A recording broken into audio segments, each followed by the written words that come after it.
Bonjour les troisièmes, on va commencer la lecture du chapitre 14. Il va falloir être réactif et mettre régulièrement pause sur cette vidéo parce que je vais lire des petits extraits, vous allez lire le complément, je vais tourner quelques pages, vous allez lire la suite, etc. On va alterner entre lecture et écoute. J'espère que les vidéos vous aident. Je vois qu'il y a encore quelques vues, donc j'imagine que ça doit vous aider. Et je veux vraiment, vraiment, vraiment que vous lisiez ce que moi je ne lis pas. C'est pas parce que je ne lis pas que c'est pas important, c'est juste que ce serait beaucoup trop long et beaucoup trop compliqué de tout lire. Donc je commence au chapitre 14. Vague de réfugiés, tombe d'enfants, distribution de boîtes de nourriture, la valise, chute de Figueras, fuite générale, la gigantesque caravane, laissez passer la motorisée, nous franchissons la chaîne, les feux du Pertus, la dernière nuit espagnole. Donc on est au tout début du chapitre, page 199. Lorsqu'au matin on trouve les portes du local, Lorsqu'au matin on rouvre les portes du local, un soleil splendide se dresse à l'horizon. Nous sortons dans la rue. Dans le village, on ne peut déjà plus faire un pas.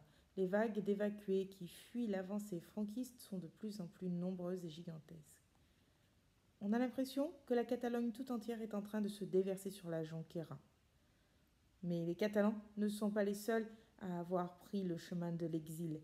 Il y a également les Santandérains, des Asturiens, des Murciens, des Basques, des Aragonais, des Andalous, des Castillans, des Estrémaduriens, riche sève du peuple qui nourrit le cœur de l'Espagne. On entend parler catalan, mallorquin, valencien, castillan, andalou, basque, galicien, asturien, toute la riche gamme des expressions dont dispose la pensée ibérique. L'immense foule a débordé du village, a envahi les champs, bloqué les chemins et les sentiers. Combien sont-ils? 100 000?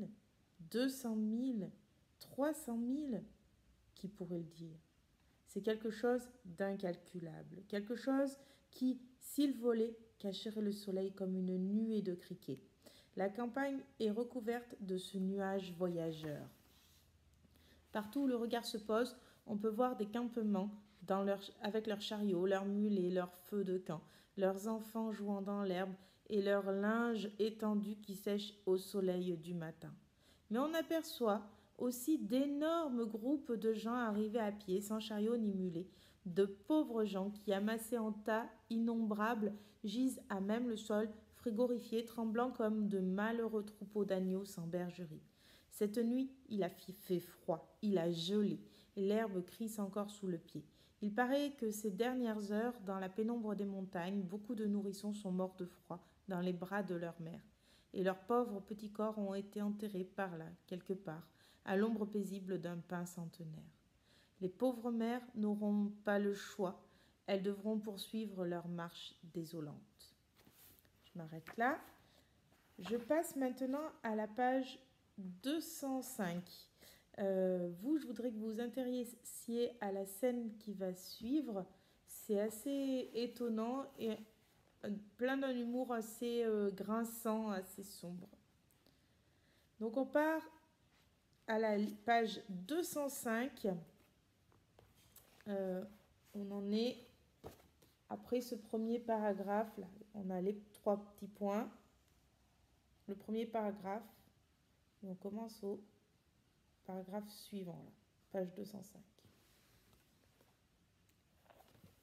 Il en reste encore, c'est du lait concentré. Soudain, un phénomène singulier se produit.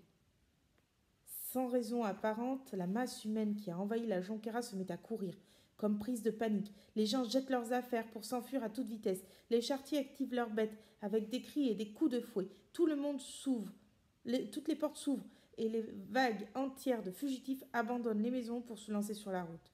C'est le début de la débâcle générale, et semblant obéir à une consigne, tout ce tumulte de camions, de chariots, de charrettes et de gens se lance fiévreusement en direction des montagnes. Notre cinéma est déserté en moins d'une minute. Ses locataires, contaminés par la soudaine frayeur collective, se sont également échappés. Ils ne sont plus que quelques-uns à refermer leurs valises, et du haut de leur loge, nos 3 généreux bienfaiteurs observent avec étonnement ce défilé inattendu et ne savent pas quoi faire. des boîtes et des caisses qu'ils tiennent encore dans leurs mains. Que se passe-t-il dehors? Pourquoi les gens s'enfuient-ils? Sommes-nous menacés par un bombardement? Quel vent de panique a traversé la Jonquera? Soto et Criado Romero, qui arrivent essoufflés de la rue, nous éclairent avec ces 3 mots prononcés depuis le pas de la porte. Figueras est tombé! Nous avons enfin l'explication. Avec la chute de Figueras, c'est le dernier bastion du gouvernement qui vient de céder. Les nationalistes nous talonnent. Le danger est désormais imminent. Nous arrivons à la fin. Il n'y a pas d'autre solution que de s'enfuir en suivant. Battant précipitamment le rappel, nous nous réunissons dans le cinéma avec les membres du groupe du sous-secrétariat. Chacun récupère ses affaires comme il peut et sans perdre plus de temps, nous sortons dans la rue en courant. Le tableau est impressionnant. Une immense foule de fugitifs en proie à une silencieuse nervosité s'enfuit par la route. L'interminable procession de chariots et de charrettes prend ici des allures de gigantesques pèlerinages et nous avons l'impression de redevenir de minuscules cellules de ce monstrueux reptile. Sauf que ce reptile, au fil des jours, a tellement grandi qu'il dépasse tous ceux de la plus fantasmagorique des mythologies que la plus fantasmagorique des mythologies a pu imaginer. Je m'arrête là 1 minute sur cette image du reptile. Imaginez ces colonnes de civils qui essayent de relier la frontière française et qui marchent dans un rang tellement serré et tellement homogène qu'on dirait un serpent qui passe dans ces routes des Pyrénées qui ne sont pas des routes toutes droites comme celles que nous emprunterons en allant à Saragosse puisque nous serons sur l'autoroute. Ce sont des routes de montagne, des routes qui serpentent et qui serpentent avec ce flot de civils serrés. Et donc, on imagine là bien ce reptile. Cette métaphore du reptile, elle va se poursuivre et se filer pendant plusieurs pages. Le narrateur va tantôt l'appeler un reptile, le serpent, ou un autre nom peut-être auquel vous êtes moins habitué et sur lequel je veux qu'on revienne pour que vous compreniez la suite que vous allez lire, c'est le saurien. C'est aussi une sorte de reptile, le saurien. Donc le saurien, le serpent, le reptile, c'est cette colonne humaine bien serrée, bien homogène, compacte, et qui va traverser les campagnes en serpentant pour essayer de rejoindre la France à travers les Pyrénées. Donc, la suite va être importante à lire, où on va voir la débâcle espagnole.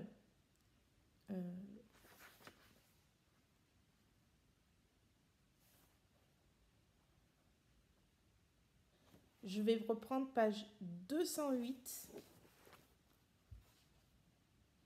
En bas, là, le dernier paragraphe.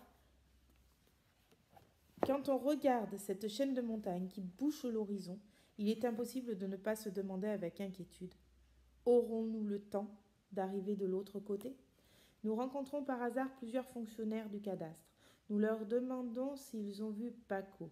L'un d'entre eux nous dit qu'hier, il a quitté Figueras avec lui, mais qu'ensuite, pendant le trajet, il l'a perdu de vue. Paco lui a dit qu'avant-hier soir, il était allé dormir dans notre appartement au cinéma Ménestral et qu'il avait retrouvé le bâtiment complètement détruit. Lors du bombardement de l'après-midi, une bombe était tombée au milieu de la salle et un tas de gravats s'était abattu sur la rangée de sièges qui nous avait servi de chambre dans l'entrée écrasante, notamment celui de la grand-mère. C'est une chance que ma sœur Donia, Antonia et les enfants aient pu partir avec le premier train de la matinée. Quand pourrons-nous les revoir et dire qu'ils sont là-bas, de l'autre côté de cette barre de montagne? Et donc c'est l'espoir qui est là, mais alterné avec le désespoir qui pousse les gens à tout abandonner sur le côté, leurs derniers vêtements, leurs dernières ressources si elles sont trop lourdes, parfois leur chargement, les mulets, tout, ils abandonnent tout sur les côtés. C'est ce que vous avez pu lire dans les quelques lignes. Il faut les lire. Et on va voir encore un petit peu cette débâcle qui continue. euh, ou le désespoir qui fait tout abandonner, même parfois les corps de ses enfants décédés, va alterner avec des moments d'espoir qui va pousser, qui va donner de la force pour franchir cette barrière des Pyrénées, alors qu'on n'a pas mangé depuis des jours, qu'on a faim, froid, soif, sommeil, tous les besoins les plus essentiels de l'homme sont ici représentés, et pourtant le peuple avance. Je vais continuer aussi à lire page 210.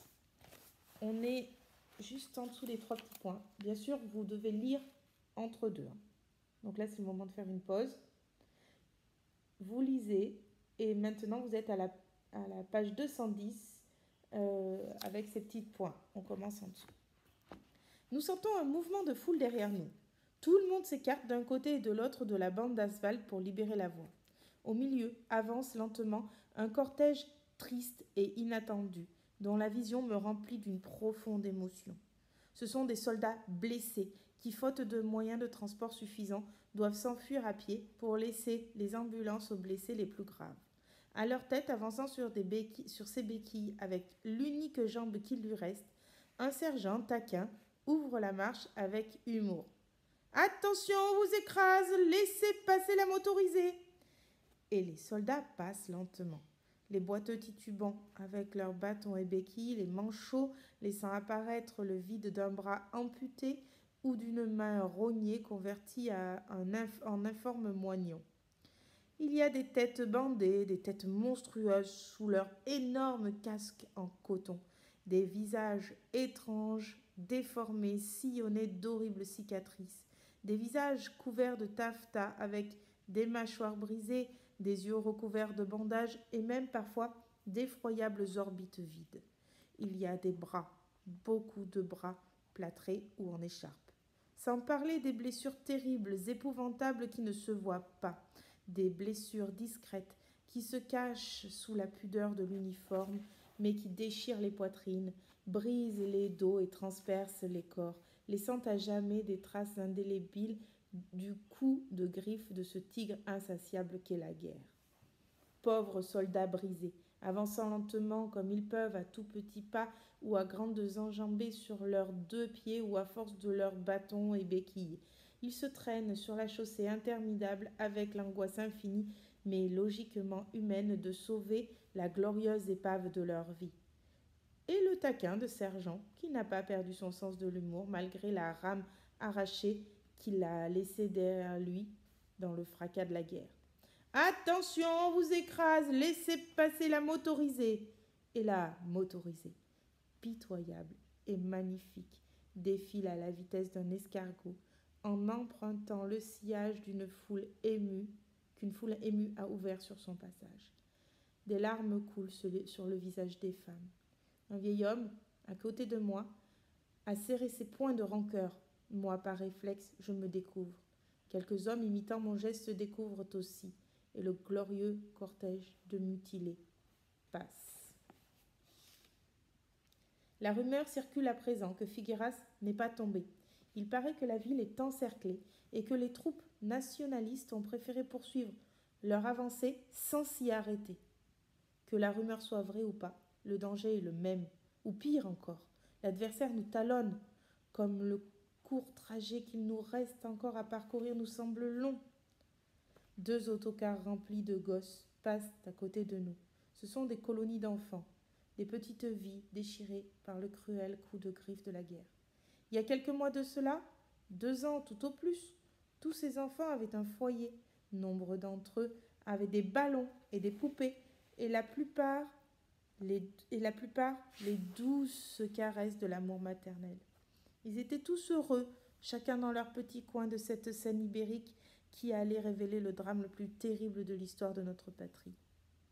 Et un jour, ils s'en souviennent encore en tremblant de peur, ils ont entendu dans la rue les premiers coups de fusil. Ensuite, en regardant par la fenêtre, ils ont vu des hommes étendus sur le sol et les traces de sang sur le pavé. Certains d'entre eux se souviennent encore avoir vu leur père ou leur frère revêtir une salopette et empoigner un fusil. D'autres évoquent, avec des mots horribles, ce terrible bombardement qui a détruit leur maison et emporté avec leurs jouets le bonheur irremplaçable des caresses maternelles. Et parmi eux, presque aucun n'ignore une chose, que ce foyer n'attend plus leur retour, parce qu'il n'existe plus, anéanti sinon par le triste et glorieux hasard du combat, du moins par l'exil, la prison, le peloton d'exécution ou la mitraille. Enfants des Asturies, de Santander, de Malaga, de Castille et du Pays basque, enfants d'Aragon et de Catalogne, enfants de toute l'Espagne, enfants qui vont chercher un peu de paix et de chaleur pour leurs rêves de gosses brisés à coups de canon. Pourvu que ces petits réfugiés parviennent à se sauver et survivent à ce féroce tourbillon et qu'ils puissent, en tant qu'héritiers de notre lendemain, retourner un jour sous le soleil de la patrie en apportant dans leurs mains la graine fécondée fraternelle d'un avenir meilleur. Je m'arrête là un petit moment et je vous présente les deux troupes qu'on vient de voir passer. D'abord la troupe dite de la motorisée avec un humour un peu grinçant. C'est une troupe de soldats, on l'a bien compris, qui s'est battue au front et qui revient avec tous les problèmes que peuvent avoir des soldats qui se sont battus au front, toutes les cicatrices, les blessures, et qui avancent très lentement. On remarque aussi que les gens qui les laissent passer ont un geste respectueux et ému envers eux. Cet épisode va rappeler aussi les terribles blessures des gueules cassées de la Première Guerre mondiale et va faire naître une certaine émotion chez le public, chez le lecteur. Le narrateur, là, va essayer de réveiller l'émotion chez le lecteur. Il va essayer de peindre, de décrire un tableau qui va l'émouvoir pour le sensibiliser à sa cause. C'est ce qu'on appelle persuader. Vous allez devoir travailler sur convaincre et persuader, qui sont des ficelles de l'argumentation. Ici, on en a une qui est vraiment très développée, c'est-à-dire la persuasion, c'est faire appel aux émotions pour essayer de sensibiliser quelqu'un à sa cause, pour arriver à le rattacher à sa cause. Et donc on a un premier tableau qui est ce tableau de valeureux guerriers méritants et pourtant si cassés extérieurement et intérieurement. On a aussi cette figure qui est la figure de la prétérition, c'est-à-dire on ne dit pas, on ne montre pas le pire, c'est-à-dire les personnes qui sont dans les ambulances, on montre que la surface et qui est déjà affreuse, avec des jambes amputées, etc. Donc on cache les blessés les pires, mais c'est aussi une forme de litote, c'est-à-dire dire le moins pour laisser entendre le plus. Et puis, à la suite de ce passage, on a aussi la présentation des enfants, les enfants de guerre, qui est toujours une image terriblement émouvante et terriblement déchirante, puisque là on a des autobus entiers d'enfants qui sont séparés de leurs parents, d'enfants qui ont connu la guerre d'une façon ou d'une autre. On nous présente plusieurs façons d'avoir connu la guerre, c'est-à-dire est-ce que leurs pères, leurs frères sont morts, est-ce que leur ville est tombée, est-ce que leur maison a été écrasée. En tout cas, ils n'ont plus rien, ils n'ont plus de foyer, ils n'ont plus de jouets, ils n'ont plus de mère, ils n'ont plus de père, pour différentes raisons, mais toutes se rattachant à la guerre. Ces personnages sont des petits, des enfants, et donc on va essayer de rassembler tous les lecteurs les plus jeunes, les lecteurs les plus âgés, ceux qui vont s'identifier dans ces soldats blessés ou identifier un père, une mère, des grands-parents peut-être qui sont partis dans les terribles guerres du XXe siècle ou qui ont combattu dans ces guerres. On va aussi essayer de rallier à ce texte engagé ce public enfant qui va s'identifier à ces petits-là qui ont tout perdu, qui ont perdu, vous imaginez bien, leur console, leur téléphone peut-être. Enfin non, tout ça, ça n'existait pas. Mais vraiment, ils ont perdu tout ce qui était leur identité, puisque les enfants s'identifient parfois beaucoup à ce qu'ils possèdent, leurs jouets, etc. Et là, ils ont perdu tout l'aspect sécurisant et sûr d'un foyer avec les membres qui le composent, leur famille, mais aussi ce qu'ils possédaient. Ils n'ont plus rien, véritablement plus rien, ces enfants. Et ils passent devant les narrateurs, le narrateur qui vraiment les décrit et qui va encore plus loin, c'est-à-dire que pendant quelques pages, là, si vous l'avez remarqué, le narrateur ne parle plus à la première personne du singulier. Normalement, on est dans une autobiographie, il raconte sa propre vie. Mais là, le narrateur laisse place au regard d'enfant. Et il décrit ce que les enfants de la guerre voient ou ont vu.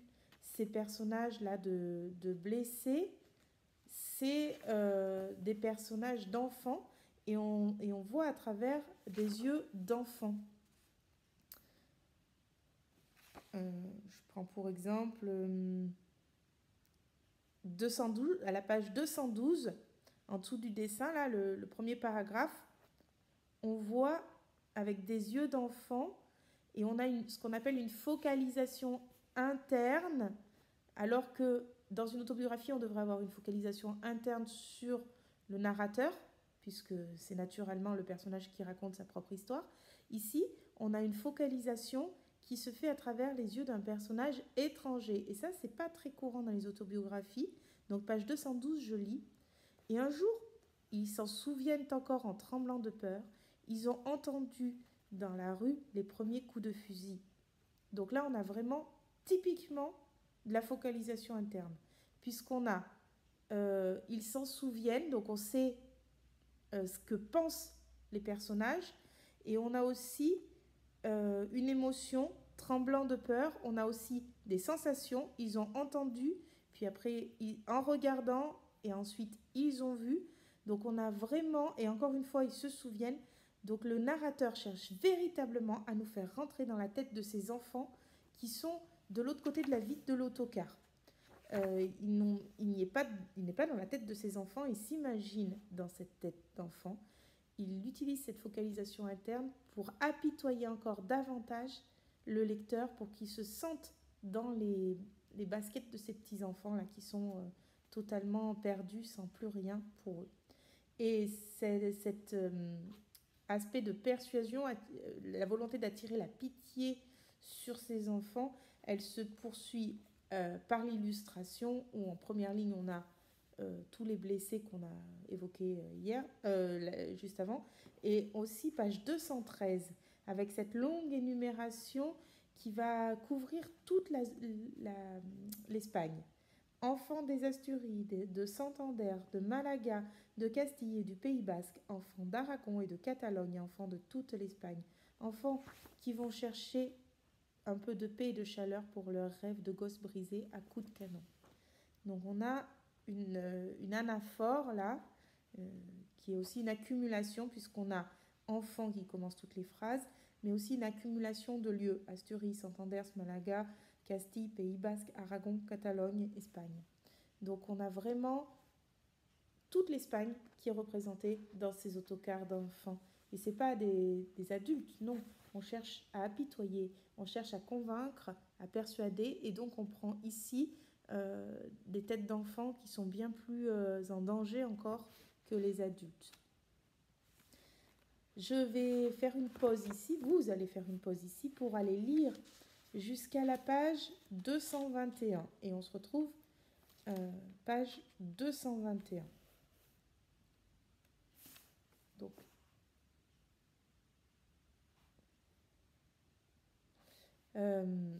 page 221, on est ici. Au premier paragraphe qui s'ouvre, page 221. Pardon, non, tout en haut de la page, on va commencer en fait. Tout en haut de la page. Car à présent, là où nous sommes, on ne risque plus de nous couper la route. La France est là, juste devant nous. Encore quelques minutes de route et s'achèveront le cauchemar de la fuite, la terrible fatigue du chemin, la tristesse infinie des nuits sans toit, l'insupportable atrocité des horribles bombardements. Je fais juste une petite remarque là sur les adjectifs utilisés qui sont nombreux, qui sont accumulés et qui vraiment vont marquer l'horreur de la guerre, qui vont amplifier l'horreur de la guerre. On peut parler d'amplification ou d'hyperbole ici. Je continue et je vous présente donc le rêve de ce personnage qui est la France. La France, si elle n'offrira pas le bonheur, offrira au moins la paix aux vaincus. Tout le laisse présager.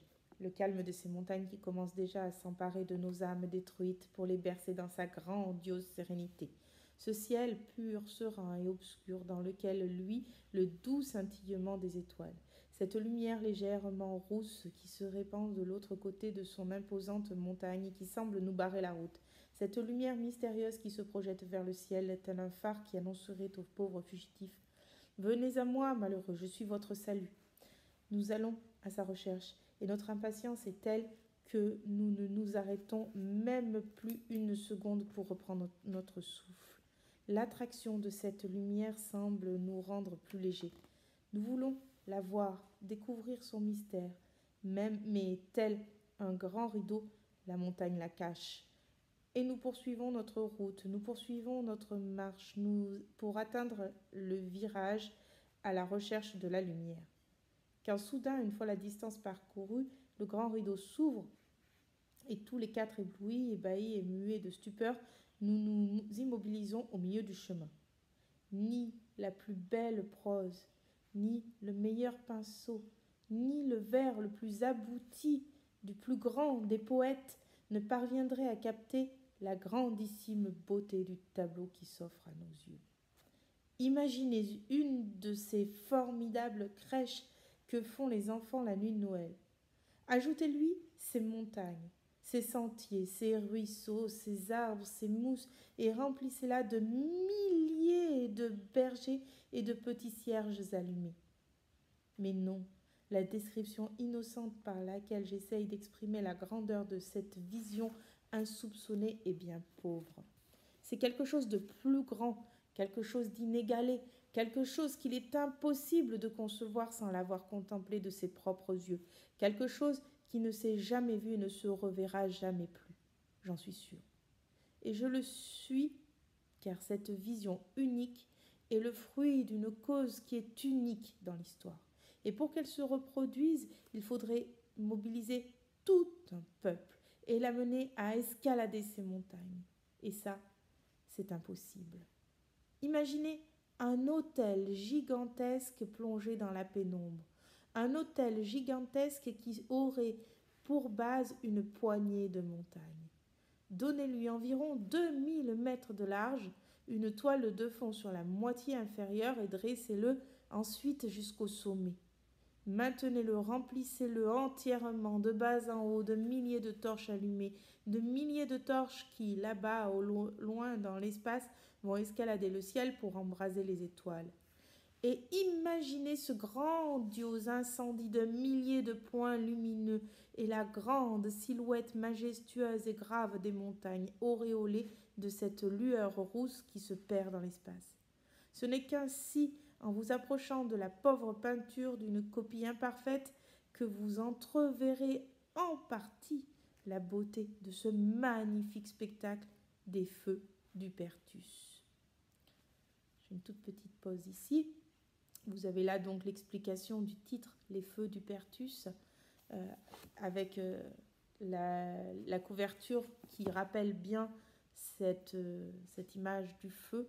Et on comprend bien pourquoi c'est le feu d'Hupertus qui a été choisi comme titre, puisqu'on voit bien l'espoir qu'il y a entre ce feu-là, qui est l'accès à la France, l'accès au salut, à être sauvé, puisque l'armée est aux trousses de ce serpent, je reprends la métaphore de l'auteur. On a aussi, là, si vous regardez bien, une accumulation assez exceptionnelle d'adjectifs qui va valoriser ces feux et qui va amplifier. On a aussi une métaphore, la métaphore de la crèche ou la métaphore euh, de ces pèlerinages bibliques, peut-être même pourquoi pas de la traversée de la mer Rouge dans le Premier Testament. On a vraiment ce déplacement d'un peuple entier qui est une chose assez incroyable. On peut le voir dans les images malheureusement actuelles de plusieurs conflits dans le monde. Je pense à Gaza, je pense à la Syrie, je pense à ces conflits-là que vous pouvez voir aux infos. Et ce conflit-là, il est aux portes de la France, il est en Espagne en 1939. Je continue là où je m'étais arrêtée, page 222. Feu symbolique. Moi, j'ai vu en eux quelque chose de plus qu'une simple vision lumineuse et grandiose. Moi, j'ai vu en eux quelque chose de plus que des morceaux de bois qui crépitaient au milieu des brasiers, quelque chose de plus que des flammes qui s'enroulaient dans l'air de la nuit, et quelque chose de plus que de la fumée qui se perdait dans l'obscurité de l'espace. Moi, j'ai vu, dans les feux du Pertus, les ultimes torches de notre liberté qui venaient brûler une dernière fois sur les sommets pyrénéens pour éclairer les ombres et rappeler au monde démocratique la terrible injustice qui a condamné à la mort et à l'exil la libre pensée d'un peuple séculaire. Feu du Pertus, flambeaux allumés. Demain, avec la naissance d'un nouveau jour, s'éteindront les ultimes braises des saintes torches de notre liberté. La frontière est enfin là. 10 mètres seulement nous séparent des terres de France. En face de nous se dressent les premières habitations de ce petit Pertus, groupement vicinal au statut de village, prêt à nous ouvrir ses généreuses portes de l'hospitalité. Mais pour l'instant, une rangée compacte de gendarmes français barre la route et nous bloque le passage. Derrière eux, on aperçoit des camions bâchés. Un officier énergique fait des va-et-vient en donnant des ordres à ses subordonnés. On distingue très bien les gendarmes et les camions grâce à la superbe lumière oscillante des feux de camp qui sont allumés juste à côté des limites de notre propriété ibérique. En réponse à leur éclat, du côté français se détachent quelques petites lumières de celles qui ont causé notre surprise au moment de franchir le rideau de la montagne. C'est un dialogue de feu. Ceux de la France disent aux nôtres « Venez ici !» et les nôtres leur répondent dans leur langue « Oui, oui, dès que les gendarmes nous laisseront passer !» Car la frontière qui avait été ouverte pour laisser passer quelques milliers de réfugiés a été refermée sur ordre supérieur. Les Français ont-ils peur de l'avalanche humaine qui leur fonce dessus ? Quoi qu'il en soit, il n'y a pas d'autre choix que d'attendre et de s'armer de patience. Hormis l'ardente activité que montrent les gendarmes pour garder la frontière contre les colonnes d'assaillants dans ce que nous percevons du petit Pertus, il règne une paix paradisiaque. Il n'y a pas le moindre rayon de lumière ni aux portes ni aux fenêtres. Tout le village est endormi, du moins en apparence. De notre côté sur la route, le même tableau que les jours précédents. Des hommes, des chariots, des charrettes, des jeunes, des soldats, des femmes avec des enfants dans les bras, une masse compacte bloquée par le nouvel embouteillage et pressée par les nouvelles vagues de fugitifs. Pression en outre accentuée par l'étroitesse du chemin logé ici dans la gorge encaissée de ce petit col de montagne. Nombreux sont ceux qui, anxieux de respirer librement l'air de la nuit, escaladent la montagne pour aller se reposer au milieu des broussailles à proximité des feux. Ils le font sans trop s'éloigner, bien sûr, et en faisant attention à ne pas franchir la frontière. Ils savent que des hommes noirs, avec des petits bonnets rouges, équipés de fusils et de baïonnettes, traînent dans les parages et surveillent ces hauteurs. Et ces hommes ont des consignes très strictes. Ils ne sont pas là pour rigoler. Ce sont les Sénégalais. Nous ne les avons pas encore vus, car c'est très difficile d'apercevoir un noir dans l'obscurité, mais je suppose que demain, nous pourrons les admirer à la lumière du jour, ce qui donnera une agréable atmosphère tropicale à ces froids sommets pyrénéens. Comme ils vont frissonner les pauvres cette nuit, car le froid pique déjà. Ici, les gens ont sorti leur couverture pour se protéger de la chute cruelle des températures, et comme sur la route de Gérone à Figueras, nous assistons à nouveau à la fantastique scène de fantômes blancs. Sauf qu'ici, à la lumière tremblante des feux, elle prend d'étranges allures de sabbat. Mais les gendarmes ne s'inquiètent pas. Obéissant aux ordres, ils se mettent à donner de la voix en allant un peu au-delà de la ligne de démarcation. Les femmes et les enfants, approchez-vous. Les gens ne comprennent pas. Mais ils supposent que la frontière est désormais ouverte à tous et ils avancent d'un pas décidé. Mais les gendarmes lèvent les bras en l'air et les retiennent avec des gestes autoritaires. Non, pas les hommes, seulement les femmes et les enfants. Et pour que la chose soit claire, ils commencent à emmener les femmes, des femmes et des enfants par petits groupes pour les faire monter dans les camions pendant que d'autres gendarmes repoussent les hommes en arrière. Je fais une toute petite pause ici. Ici, on a une vraie opposition entre l'espoir de ce personnage qui pense que la France va leur ouvrir les bras, les accueillir. C'est un personnage qui est engagé dans un gouvernement républicain à tendance communiste. Or, la France, depuis 1936, a Léon Blum et un gouvernement qui va être plutôt à tendance de gauche. Et donc, ils pensent que leurs voisins français, devant la marée humaine de ces pauvres gens qui n'ont plus rien, va forcément ouvrir ses bras et son cœur et les accueillir comme des amis, pour différentes raisons, pour des raisons humaines, pour des raisons politiques. Or, ce n'est pas le cas. Et il se cogne à ces frontières fermées, il se heurte à ces gendarmes qui ont reçu pour ordre de ne pas laisser passer les hommes, puisque en fait la France a peur de laisser rentrer des soldats de Franco qui viendraient par l'intérieur donner la France ensuite aux Allemands, leurs alliés, et perdraient en plus le soutien de l'Angleterre amie. Donc la France ne veut pas recevoir les hommes, c'est trop dangereux pour elle, surtout à l'aube de la Seconde Guerre mondiale qui s'annonce. Et donc, la France a très peur de ces personnes qui poussent terriblement fort aux frontières, puisqu'ils sont 500 000 à ce moment-là à arriver en catastrophe, puisqu'ils ont l'armée de Franco derrière eux qui les mitraille, qui les canarde, qui les menace. Et donc, eux, ils sont poussés par leur instinct de survie, ils ont tout perdu, ils cherchent juste à s'abriter. Et là, la France leur ferme les portes.